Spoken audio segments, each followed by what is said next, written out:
9월도 기대가 됩니다. 부산의 9월은 어떨까 이런 생각도 들고요. 부산의 가을은 얼마나 아름다울까 그런 생각으로 이제 9월을 맞이하고 있습니다. 자, 오늘도 우리에게 주시는 하나님의 말씀의 은혜가 여러분들의 삶 속에 또 충만하게 임하기를 간절히 축복드립니다.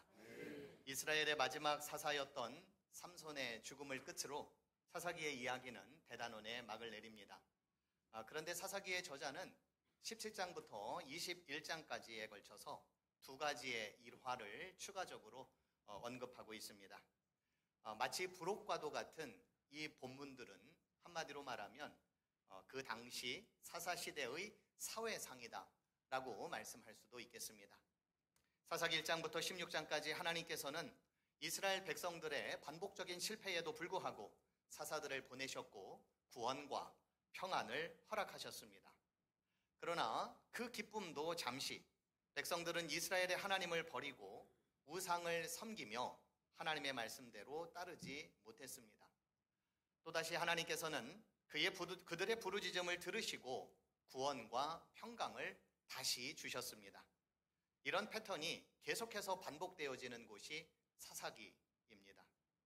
이런 패턴 속에서 이스라엘 백성들의 신앙은 진득하게 자리를 하지 못했습니다. 문제가 생길 때마다 하나님을 부르짖었더니 응답하셨다라고 하는 이 엄청난 은혜가 이들에게는 당연하게 여겨지거나 습관적으로 여겨졌습니다. 그로 인해 이스라엘의 종교는 쇠락했고 백성들의 삶의 모습도 퇴락해버리고 말았습니다.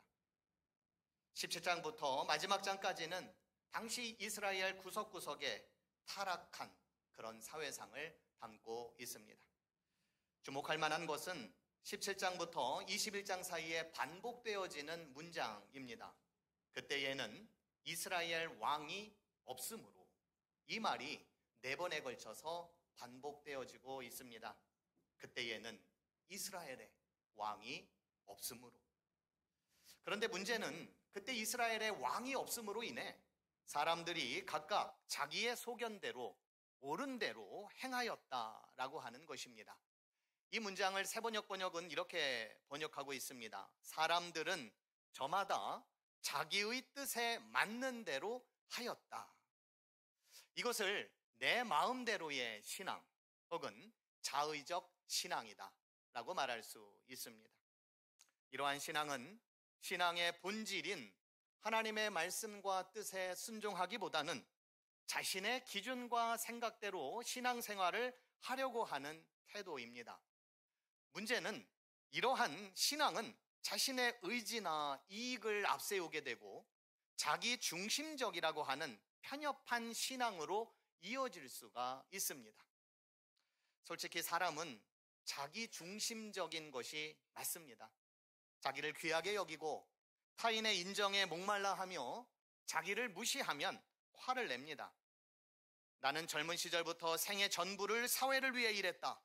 그러나 결국 내가 얻는 것은 세상의 차가운 눈총과 비난, 전과자라는 낙인뿐이다. 이 말은 1920년대에 미국을 공포에 떨게 했었던 암흑가의 황제였던 알카포네라고 하는 사람이 한 말이라고 합니다. 그는 자신이 결코 악한 사람이라고 인정하지 않습니다. 자신의 젊은 시절부터 끝까지 사회를 위해서 일을 했다고 그는 말을 합니다. 이처럼 악을 저지르는 사람도 자기 중심적인데 평범한 사람은 얼마나 더 자기 중심적이겠습니까? 그럼에도 신앙의 길은 자신의 삶을 자기보다도 더 큰 것에 바치는 고귀한 삶입니다. 세상의 모든 것보다 더 큰 존재 앞에 마음을 여는 것입니다. 예수 우리 왕이여, 이곳에 오시옵소서. 이곳에 오셔서 우리를 다스려 주옵소서. 예수님을 왕으로 모시고 인정하며 그분의 뜻을 따르는 것, 이것이 바로 신앙입니다. 그런데 이스라엘 백성들은 이스라엘의 왕이 없었으므로 저마다 자기의 뜻에 맞게 살았습니다. 하나님 없는 인간의 황폐함만이 자리하게 되었던 것입니다. 본문에 보면 에브라임 산간지방에 사는 미가라고 하는 사람이 나옵니다. 미가의 공식명은 미카예후입니다. 누가 여호와와 같겠는가라고 하는 의미입니다. 이름의 의미만 보면 그 이름을 지어준 부모, 본문에서는 어머니만 나오고 있는데 어머니의 신앙이 얼마나 좋았나 우리가 생각해 보게 됩니다. 그러나 실상은 그렇지가 않았습니다. 10계명 중 제3계명에 보면 하나님의 이름을 망령되이 일컫지 말라고 하였는데 미가의 어머니의 행동을 보면 이름과 정면으로 배치되는 삶을 살았습니다. 그러다 보니 이 어머니는 왜 아들의 이름을 미카예후라고 지었을까? 의구심마저 드는 것이 사실입니다. 행여 여호와라는 이름을 붙이면 인생이 잘 풀리고 성공할 수 있겠다는 욕망의 표출은 아니었을까? 무신론자 가운데에는 우리의 신앙을 원망사고에서 나온 환상이라든가 인간 욕심의 투영이다라고 비판하는 이들이 있었습니다. 그런 의미에서 미카예후라고 하는 이름에 인간의 욕망을 담았던 것은 아닐까? 그만큼 본문에서 이 어머니는 자기 마음대로의 신앙을 가지고 있었던 사람이었습니다. 본문에 따르면 미가는 그의 어머니의 은돈 1,100냥을 훔쳤습니다. 아들이 훔쳐갔는지도 몰랐던 어머니는 돈을 가져간 사람을 저주했습니다. 그 저주의 말을 들은 아들은 자신의 소행을 이실짓고 어머니께 고했습니다. 그랬더니 어머니는 아들을 나무라는 대신에 주님께서 복 주시기를 바란다고 빌었습니다. 아들의 솔직함에 감동을 받았기 때문일까요? 아니면 자신이 저주한 대로 아들에게 저주가 미칠까봐 복으로 둔갑해서 기도를 올렸던 걸까요? 제가 보기에는 비록 아들이 자신의 돈을 훔쳐가기는 했지만 사실대로 말한 점을 정상 참작하여 이 정도면 요즘 같은 시대에 괜찮은 거 아니냐라고 생각했는지도 모릅니다. 남의 것을 훔쳐서야 안 되겠지만 사실대로 말을 한다면 용서가 되는 부분입니다. 그러나 그렇다고 해서 축복까지 빌어야 할 것은 아니라고 생각이 듭니다. 잘못을 했으면 그에 상응하는 회개가 있어야 되고 자중의 시간도 필요합니다. 다시는 그런 일을 하지 않겠다고 이제는 정직하게 돈을 벌겠다며 결단도 해야 합니다. 그런데 그런 모습이 전혀 나오지를 않습니다. 어머니는 아들이 그저 복받기를 원했고 아들을 위하여 신상을 만들어 정의롭지 못한 부분을 신앙적으로 포장해서 어물쩍 넘어가고 있는 모습입니다. 주석학자들에 의하면 아들이 어머니의 돈을 훔치고 누가 그런 짓을 했는지 확인할 것도 없이 저주를 내뿜었던 어머니의 행태는 백성들 사이에 얼마나 도둑질이 만연해 있었고 심지어 모자지간에 그 관계 속에서도 불신할 정도로 윤리적으로 퇴락한 사회였다라고 해석을 합니다. 그런데 더 큰 문제가 있습니다. 그것은 신앙적인 차원의 문제입니다. 미가의 어머니는 돈을 잃어버린 것에 대해 화가 치밀어 올라 저주를 하였습니다. 저주에 해당하는 히브리어 단어 알라는 저주라고 하는 뜻도 있지만 서원으로 맺어진 언약, 이 언약의 의미도 있습니다. 신명기 29장 14절과 15절에 보면 내가 이 언약과 맹세를 너희에게만 세우는 것이 아니라 오늘 우리 하나님 여호와 앞에서 우리와 함께 서 있는 자와 복을 우리와 함께 여기에 있지 아니한 자들에게까지니이다 라고 말씀하고 있습니다. 여기서 나오는 언약과 맹세, 이것이 바로 알라입니다. 그러니까 하나님께서는 오늘 이 세대뿐만 아니라 앞으로 오는 세대까지 아울러서 언약의 맹세를 하고 계셨다면, 그래서 그 단어를 사용하셨다면 미가의 어머니는 그 언약의 맹세를 저주로 바꾸었다라고 할 수가 있습니다. 말을 함부로 해서는 안 되겠지만 하나님의 언약의 맹세는 세대 간의 연속성을 가능하게 하는데 어머니 스스로가 세대를 깨뜨려버리는 일을 자행했다라는 것입니다. 새 시대에 새로운 마음과 각오와 결단으로 갱신을 해야 할 마당에 초를 치게 된 셈입니다. 이 말씀은 오늘 우리에게도 큰 도전이 됩니다. 오고 오는 세대들의 연속성을 보장해주는 교회가 될 것이냐, 아니면은 단절시킬 것이냐, 우리는 이러한 중차대한 기로에 서 있습니다. 언약의 맹세로 세워진 우리 남천교회가 언약을 저주로 바꾸는 것이 아니라 오늘 우리 하나님 여호와 앞에서 우리와 함께 여기에 서 있는 자뿐만 아니라 오늘 우리와 함께 하지 않는 다음 세대들에게 이르기까지 하나님의 언약의 맹세는 계속해서 든든히 세워가야 할 줄로 믿습니다. 돈을 돌려받은 미가의 어머니는 자신의 아들이 저주를 받지 않도록 은돈을 주님께 구별하여 거룩하게 바치겠다고 하였습니다. 그러면서 이 돈은 은을 입힌 목상을 만드는 데에 쓰여지도록 하겠다고 했습니다. 그리고 은돈 200냥을 은장이에게 주어 우상을 조각하게 했고 그것을 아들인 미가의 집에 놓아두었습니다. 본문 2절에 보면 이 어머니는 복 주시는 분이 다름 아닌 여호와라고 고백을 했습니다. 그런데 저주를 피해 복을 받도록 하겠다며 한 행동은 우상을 만들어 주님처럼 모시는 것이었습니다. 보이지 않는 하나님을 보이는 하나님으로 둔갑하여 확실하게 복을 얻겠다는 자기만의 생각이었습니다. 그러나 하나님을 내가 만들어 보겠다는 생각은 다름 아닌 우상 숭배요, 하나님을 어떠한 형상으로 만들지 말라라고 하는 십계명의 두 번째의 계명을 어기는 행동입니다. 무엇보다도 이 여인의 문제는 내가 원하는 하나님만을 믿겠다는 자기만의 기준이나 전제가 깔려 있었다는 것입니다. 내가 원하는 부분만, 내가 감당할 수 있는 정도만, 내가 바라는 대로 하나님을 이용하겠다는 심보입니다.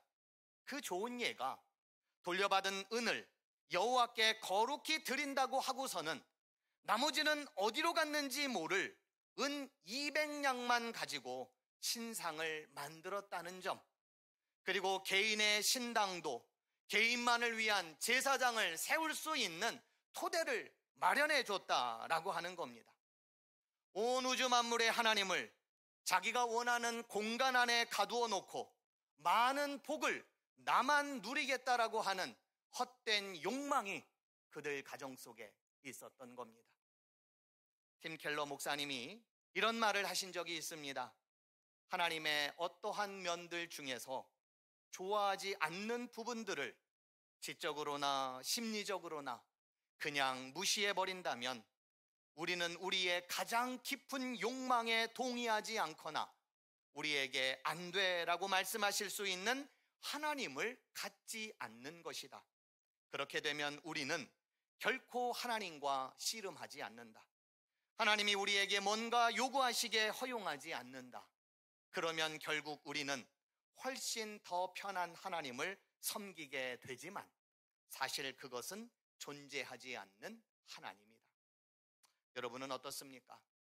우리는 그동안 존재하지 않는 하나님을 만들며 살고 있지는 않았습니까? 내 안에 무언가 요구하고 계시는 하나님의 말씀은 무시하고 내 입맛에 맞는 하나님을 만들지는 않았습니까? 어머니 못지않게 아들인 미가 역시 개인 신상을 소유하고 있었고 심지어 아들을 제사장으로 만들었습니다. 그리고 이제는 레위 지파 가운데의 한 젊은이를 만나게 되고 그를 개인적 제사장으로 만들었습니다. 그에 대한 이야기가 7절부터 이어집니다. 떠돌이 레위 사람이 있었습니다. 레위 지파 사람들은 다른 지파와는 달리 땅을 유업으로 받지 않았습니다. 왜냐하면 하나님 자신이 레위 지파의 분깃이 되어 주었기 때문이었습니다. 이들의 생계는 다른 지파에 의존을 해야만 했지만 하나님께서 책임져 주시는 삶이었습니다. 그런데 떠돌이 레위 사람이 등장했다는 것은 레위 지파에 대한 처우나 대접이 예전 같지는 않았다는 것을 증명합니다. 젊은 레위 사람이 미가의 집에 들어가게 되었을 때에 미가는 그가 레위 사람인 줄 알고 그에게 자신의 집에 살면서 제사장이 되어달라고 부탁을 했습니다. 사례를 하겠고 의식주도 해결해 줄 테니 같이 살자고 했습니다. 본문 11절에 따르면 그 레위인은 미가와 함께 사는 것에 만족했고 미가는 그를 아들 중 하나같이 여겼습니다. 미가의 속내는 무엇이었을까요? 본문 13절이 이렇게 증언합니다. 이에 미가가 이르되 레위인이 내 제사장이 되었으니 이제 여호와께서 내게 복 주실 줄 아노니 하니라. 개인 신상도 있고 신당도 있고 제사장도 있고 종교적으로 갖출 것은 다 갖추었으니 이제 복 받을 일밖에 없다는 것입니다.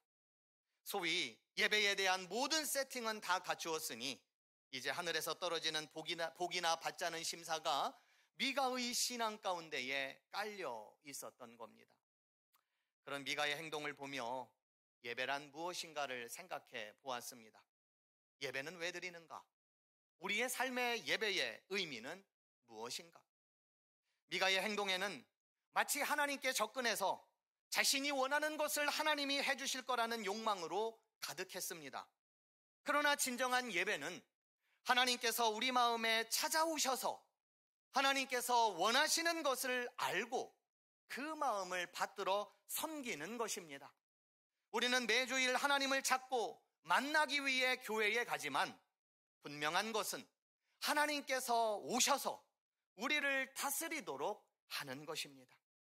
우리는 내가 바라는 복보다 하나님께서 주시는 복이 더 큰 것을 기대하며 나아가야 합니다. 내게 좋은 길만 있고 안전한 길만 있고 성공하는 길만 얻도록 하나님을 찾는 것이 아니라 우리에게 뭔가를 요구하시는 하나님의 부름에 응답을 해야 합니다. 하나님께서 주시고자 하는 것은 그동안 내가 바라고 원하는 것보다 훨씬 크고 위대하다는 것을 인정하고 믿으며 나아가는 자리, 그것이 바로 예배의 자리입니다. 캔터베리의 주교였던 윌리엄 템플은 예배에 대해 이렇게 정의를 내린 바가 있습니다. 예배란 우리의 모든 인격을 하나님께 순종하는 것이다. 예배란 하나님의 거룩하심으로 우리의 의식을 소생시키는 것이며 그의 진리로서 우리의 생각을 자라게 하는 것이며 그의 아름다우심으로 우리의 상상력을 정결케 하는 것이며 그의 사랑을 향해 우리의 마음을 여는 것이며 그의 원하시는 뜻에 우리의 의지를 복종시키는 것이다.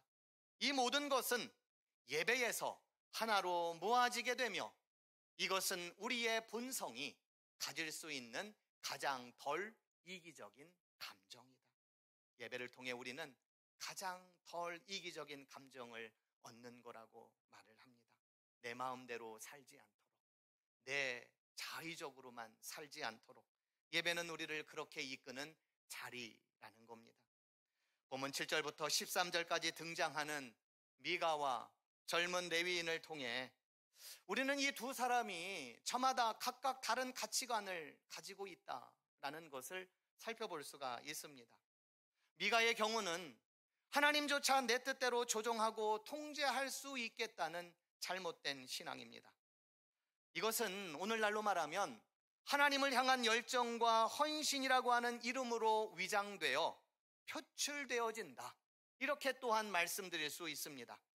내가 열심히 했으니까, 내가 잘 믿었으니까 하나님께로부터 복을 받을 것이다 라고 하는 종교심입니다.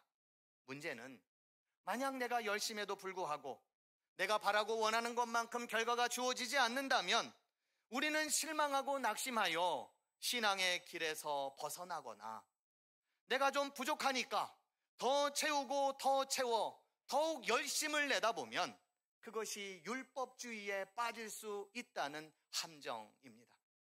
하나님께서 마련해 주신 아름다운 창조의 세계와 구원의 은혜를 누리기보다는 무엇에 쫓기듯이 살아가게 된다라는 겁니다.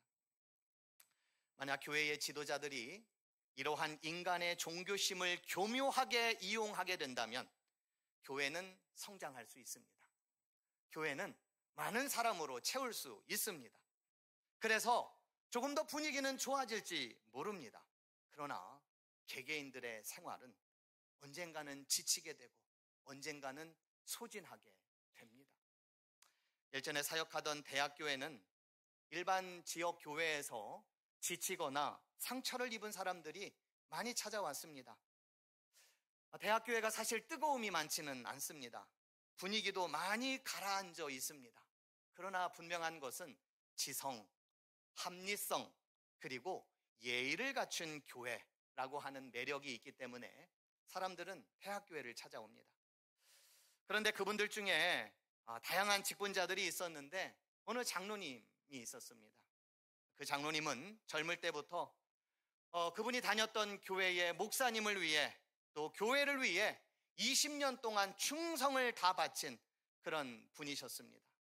그런데 시간이 지나고 나서 보니 내가 무엇을 위해서 이렇게 열심히 살았지? 내가 무엇을 위해서 이렇게 헌신을 했지? 하는 생각이 들더랍니다. 일종의 회의감이었습니다. 이와 같은 말을 하는 그 장로님을 당신은 참 믿음에서 벗어났습니다. 어떻게 우리가 그렇게 말할 수 있겠습니까? 어떤 경우는 진짜로 목회자의 욕심 때문에 성공에 대한 압박이 있어서 다른 교회와의 비교 의식이 있기 때문에 빚어지는 결과일 수도 있습니다. 그래서 우리 교회는 열심도 중요하지만 은혜가 충만한 교회가 되었으면 좋겠습니다. 내가 목회를 하는 거 아니고 내가 이 사역을 하는 것이 아니라 내게 부어주시는 충만한 하나님의 은혜가 넘치기에 그 넘치는 은혜에 이끌림을 받아 내가 이 목회를 하고 있고 내가 이 사명을 감당하고 있다라고 하는 고백이 있는 우리 남천교회가 되기를 간절히 축복드립니다. 한편 젊은 레위인의 경우는 상황이 하나님의 말씀보다 앞서거나 위에 있는 경우다라고 설명할 수 있습니다. 그때는 어쩔 수가 없었어. 너도 그 상황이 되었다면 어쩔 수 없었을 거야 라고 하는 일종의 핑계입니다. 독일계 미국인 철학자인 한나 아렌트는 악의 평범성이라고 하는 말을 제시했습니다. 악의 평범성이라고 하는 이 말의 의미는 괴물처럼 잔혹한 악인이 아닌 평범한 사람도 스스로 생각하지 않고 기계적으로 명령을 따르거나 자신의 행동이 사회에 미치는 영향을 깊이 생각하지 않는다면 큰 악을 저지를 수도 있다라는 겁니다. 꼭 악한 사람만이 나쁜 일을 하는 것이 아니라 평범한 사람들도 기계적으로 따르고 그저 반복적으로 습관적으로 따르다 보면 평범한 사람도 악한 일에 통조하게 된다라는 겁니다. 이럴 때 자주 쓰는 말이 있죠. 어쩔 수 없었어. 어쩔 수 없었어. 레위 지파로서 제대로 된 처우와 대접을 받지 못했던 젊은이는 어쩔 수 없이 해결해 줄 수 있는 사람과 협상을 했습니다. 그리고 협의가 된 물질을 공급받았습니다. 이는 레위인으로서 하나님의 종이 되는 대신에 사람의 종이 되는 것이었습니다. 하나님께서 그의 기업이 되심을 포기하고 사람을 의지하는 것이었습니다. 그런데 사도 바울은 갈라디아서 1장 10절에서 어떤 말씀을 해주셨는지 아십니까? 이제 내가 사람들에게 좋게 하랴, 하나님께 좋게 하랴, 사람들에게 기쁨을 구하랴. 내가 지금까지 사람들의 기쁨을 구하였다면 그리스도의 종이 아니니라. 내가 돈이 없지 가우가 없냐? 어느 영화의 대사가 생각이 나는데요. 영적인 지도자로서 젊은 레위인의 어쩔 수 없다라고 하는 이 핑계는 그 사회를 더욱 어쩔 수 없이 영적으로 어둡게 만들었습니다. 사사기 저자의 한탄의 목소리를 다시 한번 들어보십시오. 그때에는 이스라엘의 왕이 없으므로 사람마다 자기 소견에 옳은 대로 행하였더라. 오늘 이야기는 자세히 살펴보면 3대가 등장을 합니다. 어머니가 등장을 하고요.